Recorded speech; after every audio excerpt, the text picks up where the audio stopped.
একদিন গভীর রাতে একটি ছোট গ্রামে এক চোর ঢুকল। চোরটি খুব চতুর।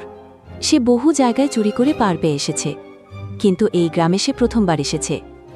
সে একটি বড় বাড়ি দেখে ভাবল, এই বাড়িতেই নিশ্চয়ই অনেক ধন সম্পদ আছে। চুপি চুপি বাড়ির ভেতরে ঢুকে সে খুঁজতে লাগল কি চুরি করা যায়। হঠাৎ একটা কণ্ঠস্বর শুনতে পেল, চোর, তুই যদি কিছু চুরি করিস তোকে আমি দেখছি। চোর ভয় পেয়ে থেমে গেল, চারদিকে তাকালো, কেউ নেই। আবার চলতে শুরু করল। আবার সেই কণ্ঠস্বর, আমি তোকে দেখছি। এবার চোর ভয় পেয়ে গেল। সে কাঁপতে কাঁপতে টর্চ চালিয়ে ঘরটা ভালো করে দেখতে লাগল। তখনই দেখে একটা খাঁচায় একটা তোতা পাখি বসে আছে, আর সেই তোতাই কথা বলছে। চোর হেসে বলল, আহা, এতক্ষণ এই তোতাই ভয় দেখাচ্ছিল। চোর নিশ্চিন্ত হয়ে আবার খোঁজাখুঁজি শুরু করল।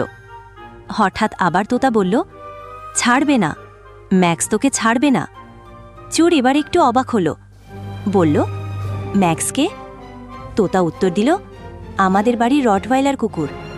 চোর কিছু বোঝার আগেই পাশের ঘর থেকে বিশাল এক কালো কুকুর দৌড়ে এসে চোরের উপর ঝাঁপিয়ে পড়ল। গল্পের শিক্ষা, অন্যের ক্ষতি করার চিন্তা করলে কখন কি বিপদ এসে পড়ে বলা যায় না, তাই ভালো কাজ করাই শ্রেষ্ঠ কাজ।